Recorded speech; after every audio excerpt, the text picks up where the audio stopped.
7-iron like John Davis at 3. You suck, you jackass. I can make things out of clay and made by the bay I just made. There is old Mr. Three Wiggle, isn't there? You take drugs, Danny? Every day. Good. Still going.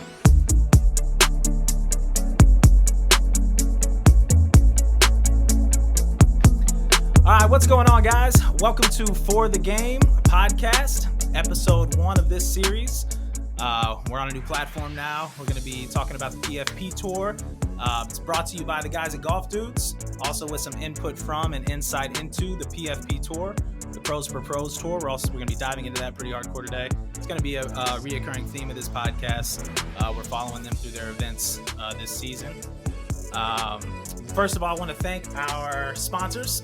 We have Sweet Rolls putter grips. These guys are making some awesome putter grips, really cool designs. They're great for guys' trips, girls' trips, vacations, everyday use if you're flashy, like Mr. Brandon Fletcher here.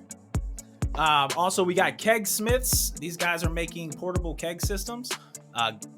They're CO2 powered. You get them into your clubhouse, fill it up with your favorite beer, and they fit in any type of golf cart ice chest. So just a really cool piece to have out there on the course. It's a cool conversation piece. Thanks to those guys again. It's sweetrollsgolf.com and kegsmiths.com. Go check those guys out. We also have a discount code, which is PFP15. 15% off anything on their sites for any podcast listeners. Today on the podcast, we have Sean Walsh, one of the co-founders of the PFP Tour. And we have Peter Creighton, the winner of the first PFP event in Jacksonville. They're going to come on and talk to us here in a little bit. And my name is Jeff Lewis. As always, we have Mark Bonus. What's going on, buddy? Dude, I'm just thinking about guys' trips and bringing some Sweet Rolls putter grips. You know, I mean, let's go, man. Yeah. I need a guys' trip after quarantine. I haven't had one in like 3 years, man. It's a sad state. And we also have Brandon Fletcher from GolfDoods with us as well. Brandon, how you doing, bud?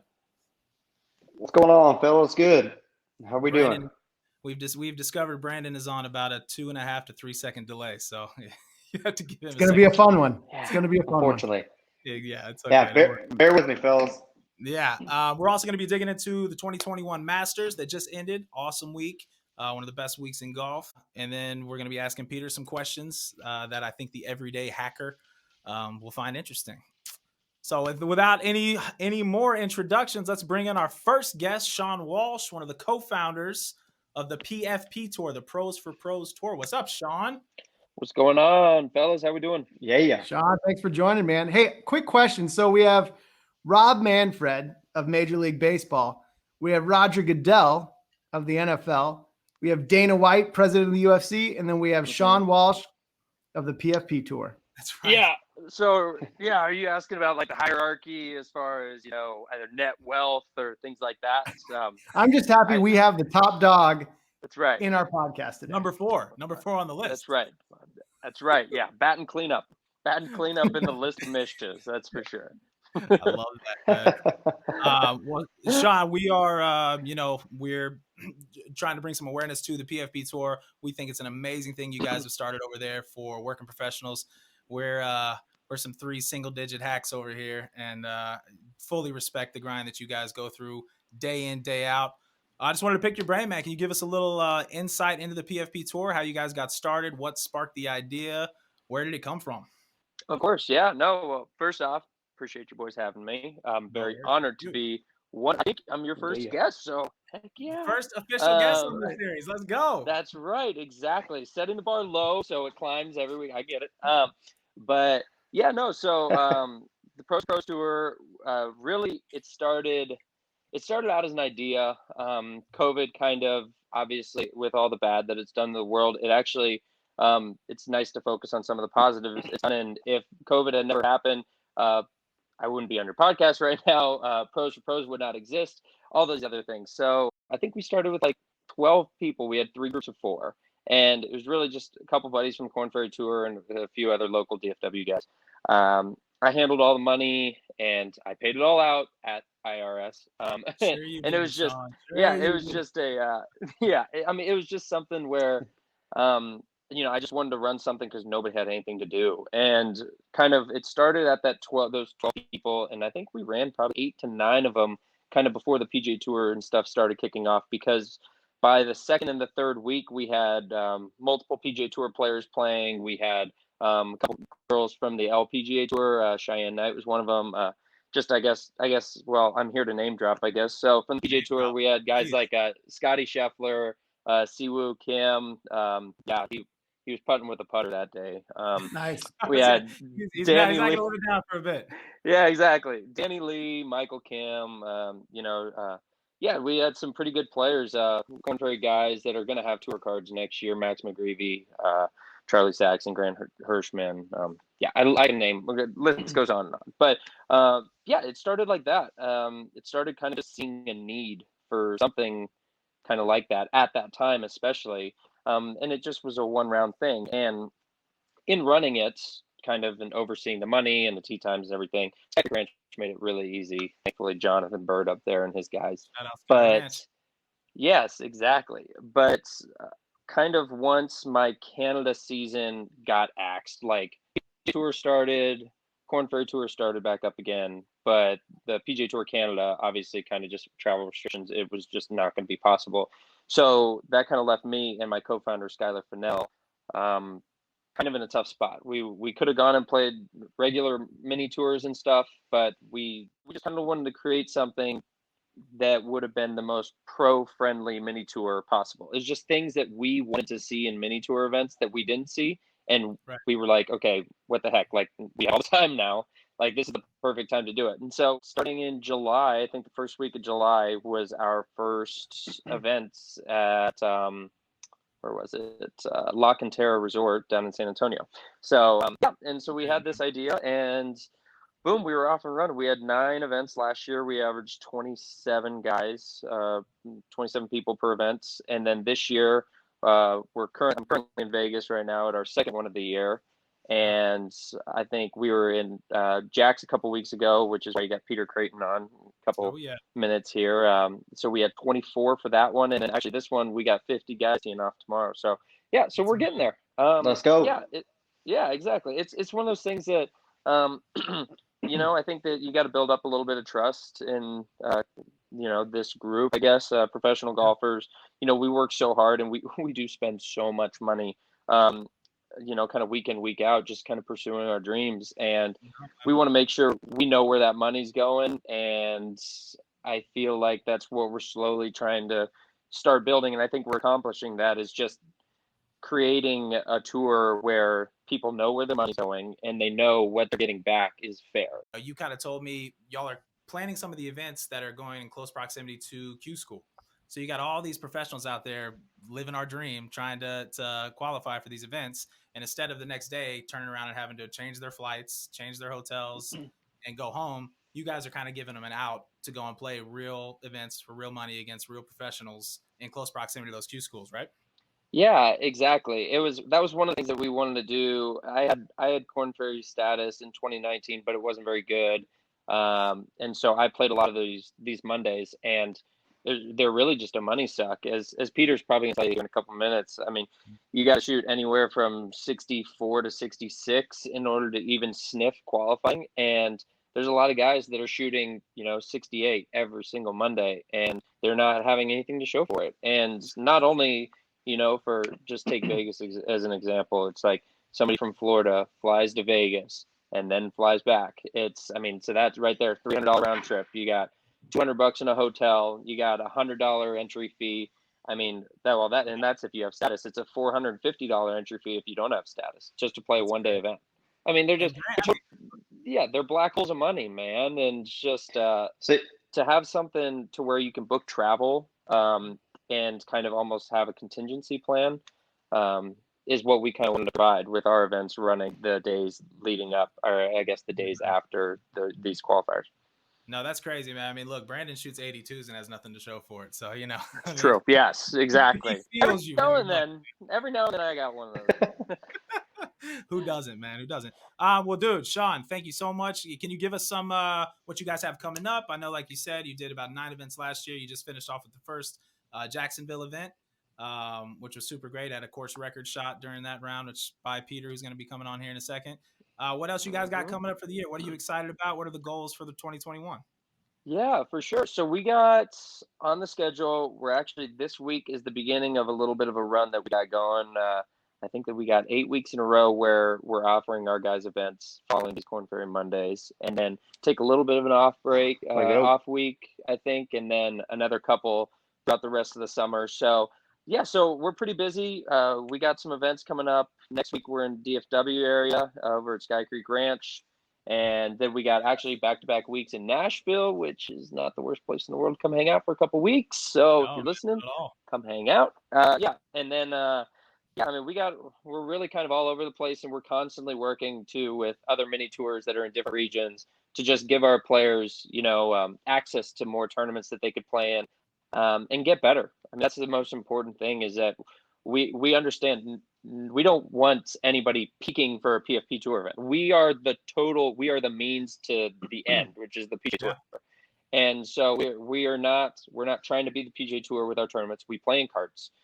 We don't have cuts, things like that. It's like all our events are focused on trying to get you better. Like every single day you get to play, whether you shoot a pair of 80s the first 2 rounds, there's no cut. You get to go play the final round and you get to go figure it out because that's what you have to do in pro golf. And so I appreciate you guys letting me come on here, say my piece a little bit, and kind of promote our tour a little bit. Appreciate the love you guys got going on and all the cool stuff you guys got coming out with on Instagram out of GolfDoods. It's fun to see.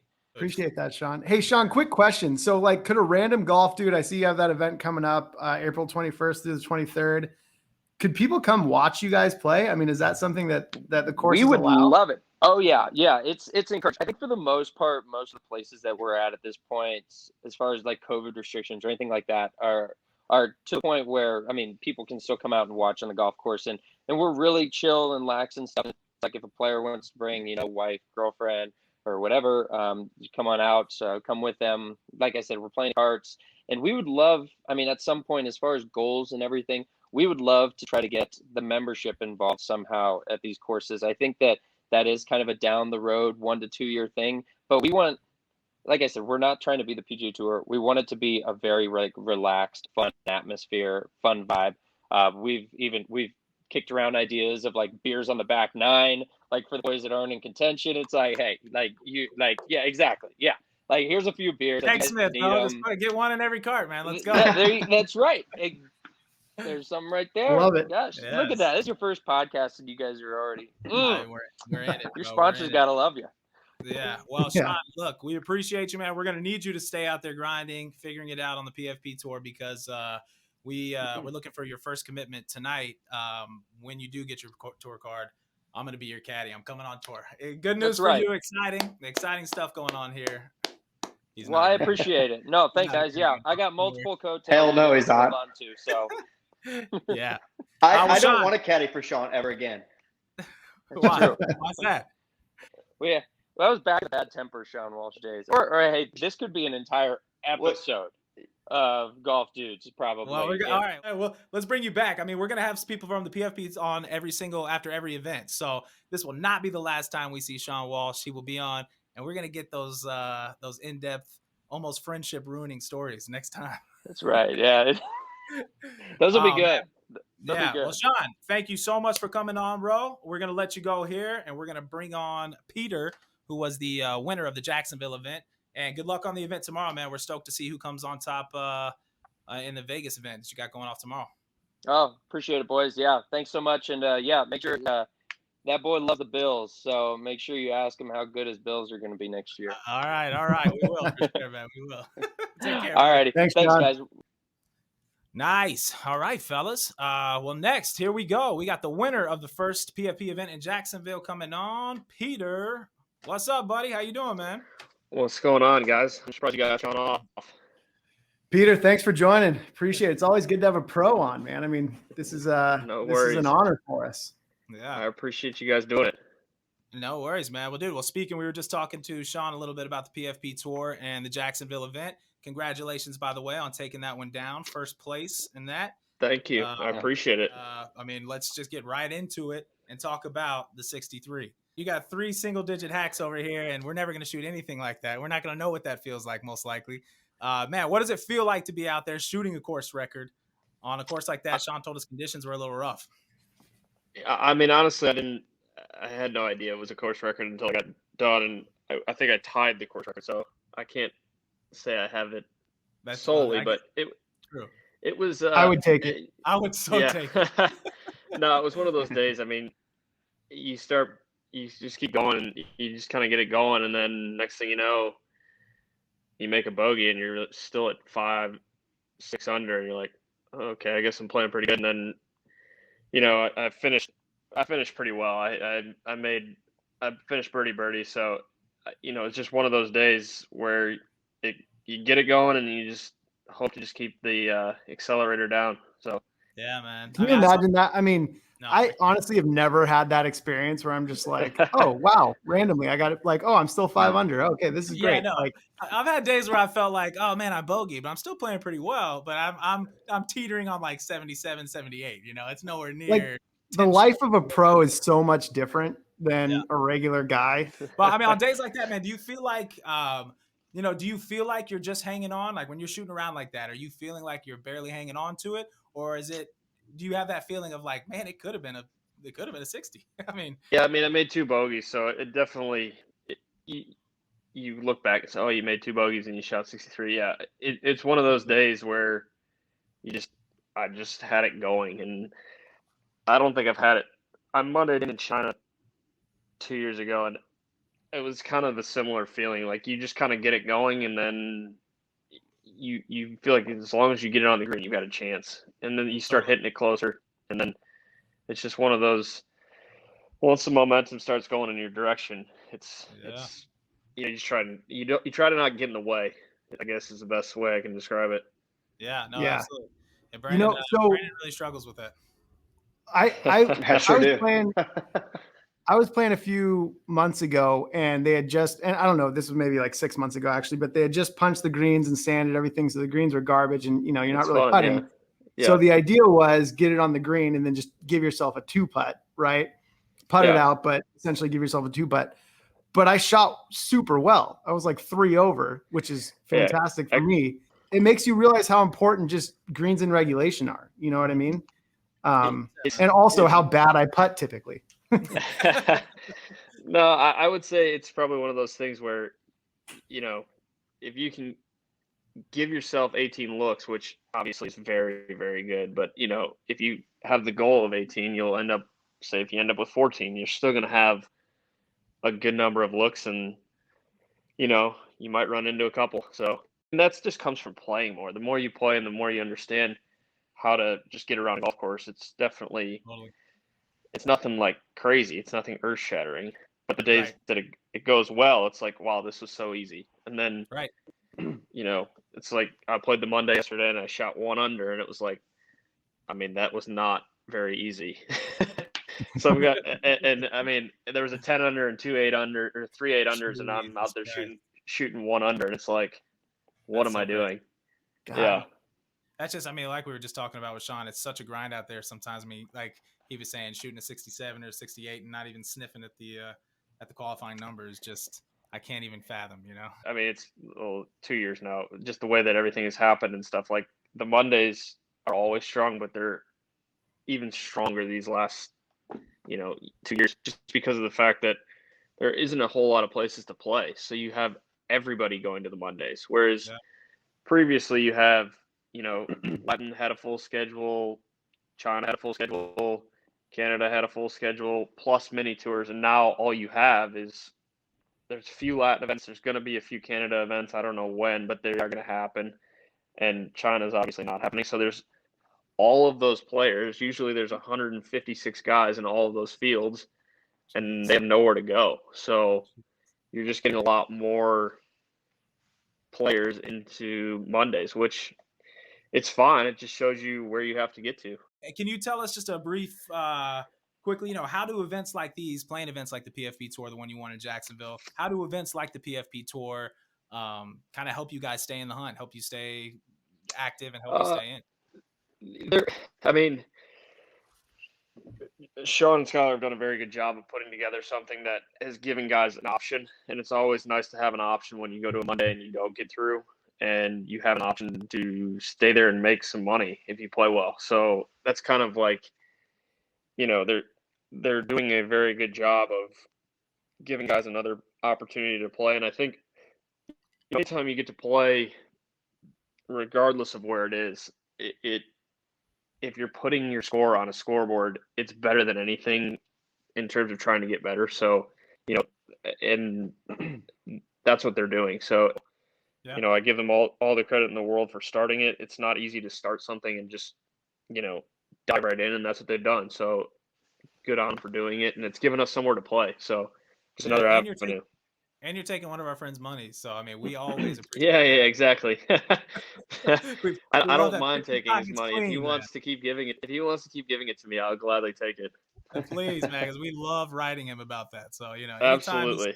anytime he's hosting an event and he doesn't win it, we love to remind him of that. So Yeah, no, I gladly take it.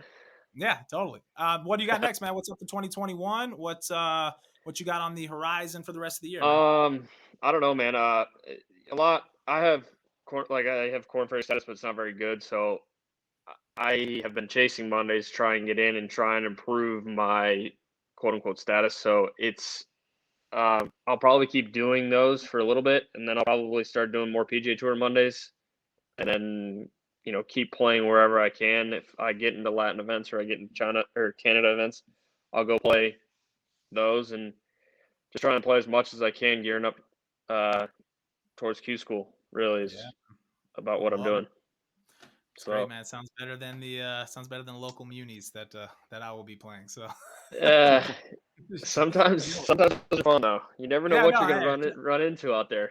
Yeah, absolutely. Yeah. I was playing the other day and I was sending Brandon a little video and I'd been hitting the driver really well that day. And so I had, as hacks do, I drove from the tee box up to my ball just to let him know how far this ball had actually gone. Yeah. It was out there.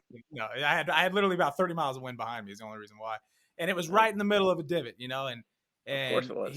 He looks at me and he was like, "You better move that ball out of that divot." And I was like, "Bro, I'm a purist. I can't."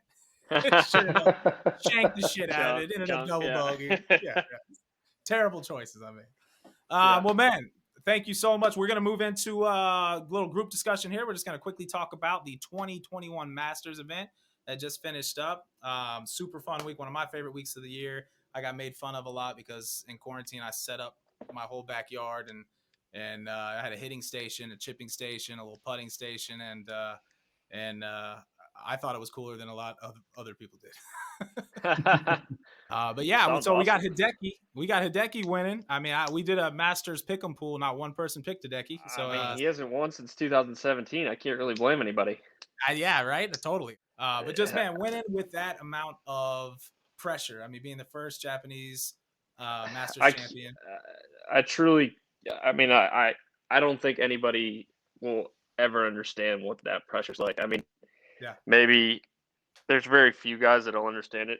In golf, I'm sure in Japan, I know how it was in China. I mean, China, it's like through the roof. Like, it's growing substantially. So, I have not been to Japan, but I'm sure Japan is very much the same. So I can't imagine the pressure he felt, but in the same sense, he clearly knew how good he was playing. So it all lined up for him and he was ready to go take advantage of that.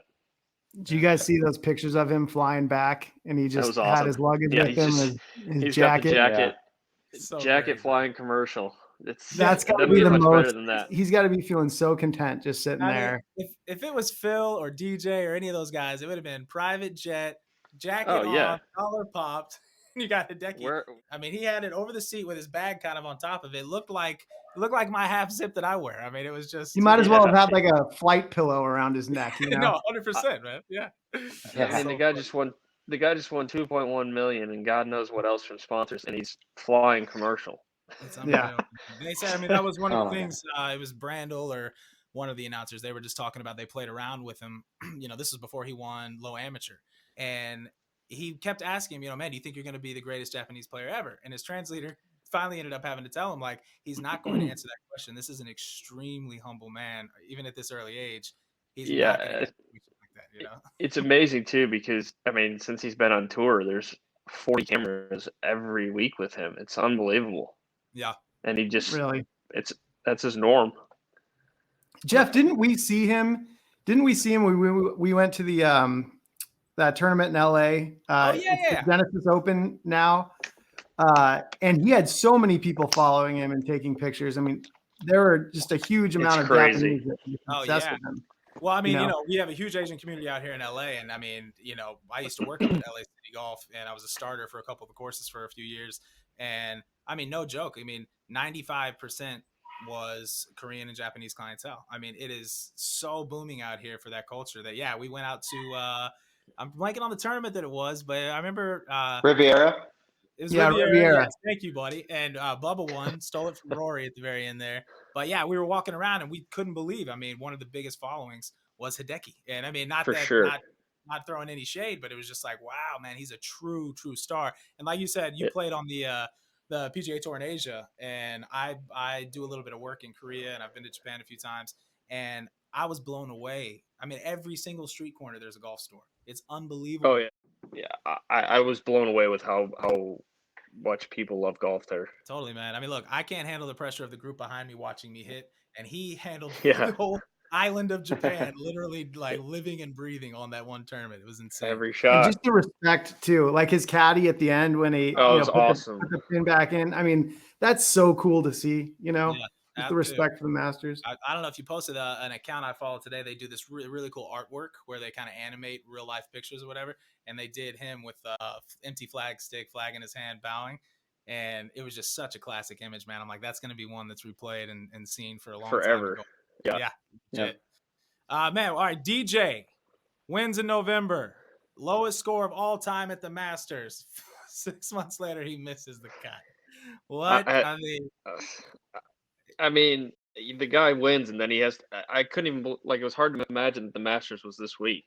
Like, it's already here, and then he misses. Obviously, the golf course was playing substantially different then, but totally. Then to now. Do you notice that when you go out on a tournament, do you see a lot of the same courses that are you familiar with a lot of the courses you're playing out there? It just depends. I mean, it depends. Sometimes they use the same golf courses year after year, like. The one in Utah is the same one every year. There's certain ones that use the same one over and over again. So you get to know them, and you kind of have an idea. I mean, generally, you got to shoot 65 every week. You go into one of these, but the condition is. I mean, this week there was literally no wind yesterday, and then I guess today it was blowing like 50 out there. So it's if it blew 50 yesterday, there's no way 8 under was getting through. So. Right. Well, it just depends. If they continue to keep using the same tournaments over and over, then generally the Monday courses are always the same. So, got you. Because sometimes, I just notice you like looking at these guys playing courses in different conditions, and even from day to day. I mean, Mark and I were talking about how the true difference in this tournament was Hideki was the only one that came back after the weather delay and figured it out. Yeah. I mean, I didn't get to see a lot of it, but what I did see was like. The golf course was in unbelievable shape, as it always is. But it looked like at the start of the week, it was like, wow, this could get really interesting.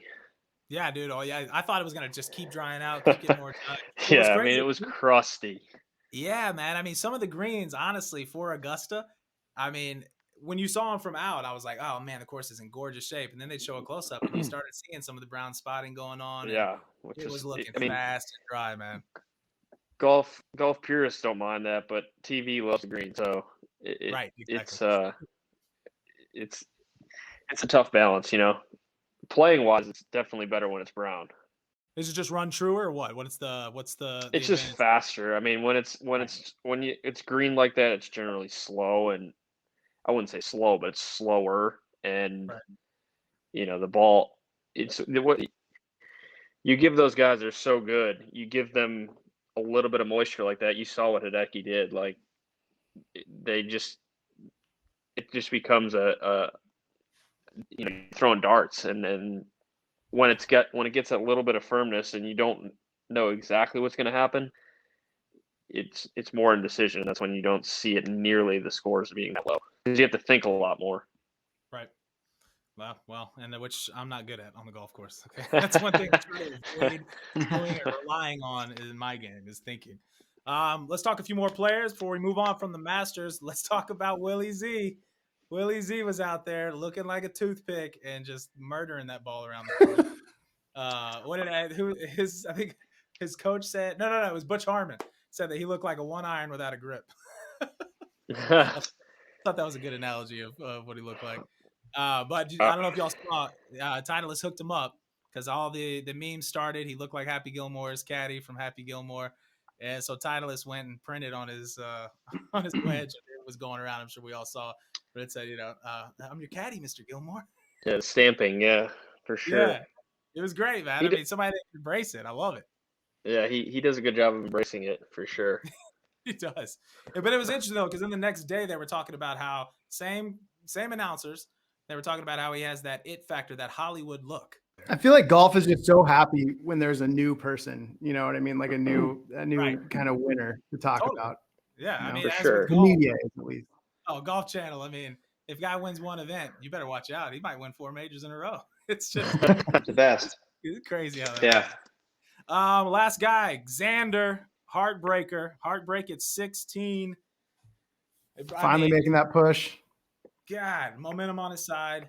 Dunks it in the water. He said he flushed an 8-iron, thought it was there. I was playing a practice round, but I didn't see it. I just heard that he rinsed it. And listen, I mean, if he said he flushed it, he was clearly just didn't judge the wind or whatever, right? Because You blame the rarely do you caddy. see it. At that moment, you blame the caddy? It was no. That's the correct answer. It is. Yeah, I mean, no, especially those two. Those two have worked together forever. So, no, I would Right. definitely not say that. Clearly, he just misjudged the wind direction and, I don't know, maybe caught a gust. Who knows? But, yeah, he's making a push, and it just happens. There's no explanation, rhyme, or reason. He clearly was playing good. So, Totally, man. I would like, it's almost like I would have rather heard that his nerves got to him and he hit a poor shot but after the post round, I mean, I think one reason he was able to hold his head high is, well, number one, he made $667,000. yeah, he did all right. Yeah, he did all Not right. bad. Not bad. Not bad. But number two, he was real. He liked the shot. He said, I flushed it, man. I just, like you said, I caught a gust of wind, came up short. So he seemed like he was all right with it. I know that face he made, though, the internet had a field day with it. It was one of the most painful faces I've ever seen on a golf course after a shot. Yeah, I mean, it's like you get punched right in the gut. Oh, man. It doesn't go in the water. I mean, he's in a playoff. I mean, look, who knows what Hideki would have done, but he's either winning or he's going into a playoff with Hideki. So it's a heartbreaker, man. But that actually is going to be our transition into this last segment we're going to do with you here, Peter. It's called The Short Stuff. Just a couple quick questions, man. We're going to blast off to you as a pro. We know that oh boy. Yeah, exactly. But hackers, look, hackers cling to swing thoughts. We cling to instruction. You can watch YouTube videos nonstop. It's a depressing life over here. So we're going to throw a few of those to you and just give us your quickest, best answer. Oh the boy. First one is Is there cussing? Is there cussing on this? Of course, man. Yeah. Yeah, we're not regulated by the FCC. Okay. The more, the better. What's a swing thought in a high pressure situation that you learned early on, or has just kind of stuck with you that when things are getting a little tense out there, you kind of go to or call on? I just try to slow down. I try to slow down. Everything speeds up whenever you're, playing. So if you can slow down in some capacity, that's, whether it's rhythm, walking, whatever it is, just slow down. Whatever you're working on at that time, it's probably what your swing thought is. So, if you can slow down, breathe, just try and stay, where you are at that time, because everything speeds up. So you're just trying to stay slow. So Peter, you were talking earlier, you made it sound really simple. Like, it's not a difficult science to play golf well, but what would you say if I'm looking to get a few strokes off my round consistently? Do I hit buckets of balls? Do I get out and play? Do I work on putting? What would you recommend? I would say stop chipping and putt from off the green. I love that. I freaking love that. One of my dad's best friends putts from like 50 yards off the green every time. Yeah. I mean, people get so enamored with taking out a wedge, and it's like, just putt it. Like, the worst you're going to do from there is probably three shots. Whereas chipping, you have no idea what's going to happen. Yeah. Everybody sees him. everybody sees these guys chip on TV and they make it look so easy. All right, I'm gonna go buy a Scotty camera tomorrow. It's just putt it from, and like even 5-10 yards off the green, putt it. I putted it from 15 yards off the front of the green at second stage 2 years ago. Yeah, Because I knew I was right on the number, and I was like, I'm not making something to get me off the number. Right. All right, ideal foursome. You have no rules. Ideal foursome. Oh boy. Who you throwing in? Ugh, I don't know. Living, dead, friends, family, whatever you want. I have no idea. Definitely my dad and my brother. My dad doesn't play golf though, so to get him in foursome would be great. Yeah. My dad and my brother for sure, and then my grandfather that's probably started me in golf too. So probably that. I like just that. the family. Yeah, Yeah. man. Family. How old round. were I mean, you when you started? I could be cliche and say, "Oh, I want to play with Tiger and Jack," and, Yeah. you know. I but- thought you were gonna go brother, dad, Tiger. I was expecting Tiger. Yeah, I next. mean, That's good. No. yeah, obviously you'd love to play with Tiger, but Yeah. tight family, so definitely that. Yeah, we'll That's give the love cool. to Grandpa. What were you saying, Mark? Ask that How old question. were you, Peter, when you started playing golf? Like, how old were you when you picked up your first club? I actually got a later start than most. I probably didn't really start playing seriously until I was 13, 14 years old. I mean, I grew up in hockey. I grew up in Buffalo, so you don't really get a very long golf season there. I mean, I played as a kid, but you're so limited, and I was really just playing hockey most of the time. It's a How lot good's your more slap fun. shot?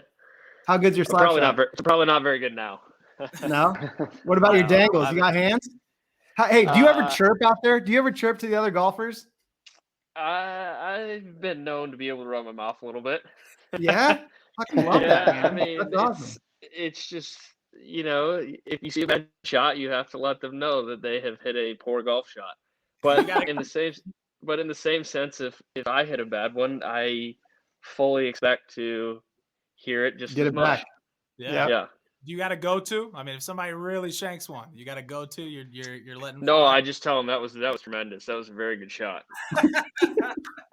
Yes. No. You That's play the bad. opposite card. I love that. Yeah. You actually played. I saw that you actually played AAA hockey though. Mark actually is especially when he lived out here. He was playing hockey. He was in a bunch of leagues. I know he grew up playing. You played AAA. Yeah, I though, did. yeah? Like juniors?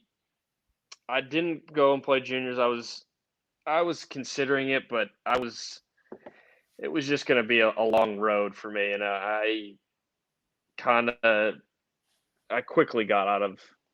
I realized the road was going to end at some point with hockey, and I didn't really feel like beating myself up. I was fortunate that I really didn't have any too serious of injuries when I did play, and if I had kept playing, I know that would have eventually happened just because of the way the sport is. So I still love it. I still watch it all the time, and it was, you know, definitely the first true passion of sports. But it being my size, I was just going to have to get a lot bigger and a lot faster and a lot stronger. And golf seemed like a lot more. I feel like of you made the right of decision. a better avenue. Yeah, it was. Yeah. You know, I was like, let's try this golf thing. Let's move to Florida and try this golf thing. I mean, Mark used to So- get hurt every single week, man. It was depressing to hear. Okay, every week he's complaining. That's anytime I beat him, it was always because of a hockey injury. You know, I didn't beat him that much, honestly, back then. But That's right. all That's right, right. last one, man. Siwoo Kim. I don't know if you heard. I don't know if you saw. He shattered that I putter. saw. Yeah, I mean, good for him. Yeah, I like that. Just, Yeah, if you get to that point where it's not working, break it. Because if not, you're going to keep using it. yeah, no, absolutely. He putted one in the water, and how dare you? Snap that thing. Yeah. So he shattered that. We need a story from you, man. Have you ever done anything in tournament, in play? Have you ever shattered a club, thrown a club, lost a club, and had to use another club? I wouldn't say I've done anything in tournaments. I would definitely say I've thrown things at times, not in tournaments, but tournaments. It's like, do you really want to be that guy?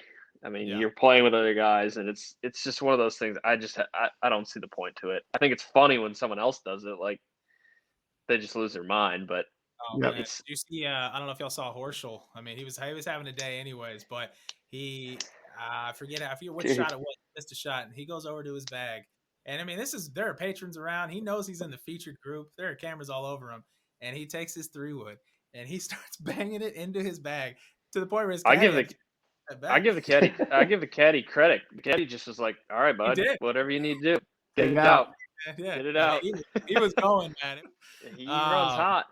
He runs hot, man. He had a good day. It was up and down for him, and that was the last straw for him, apparently.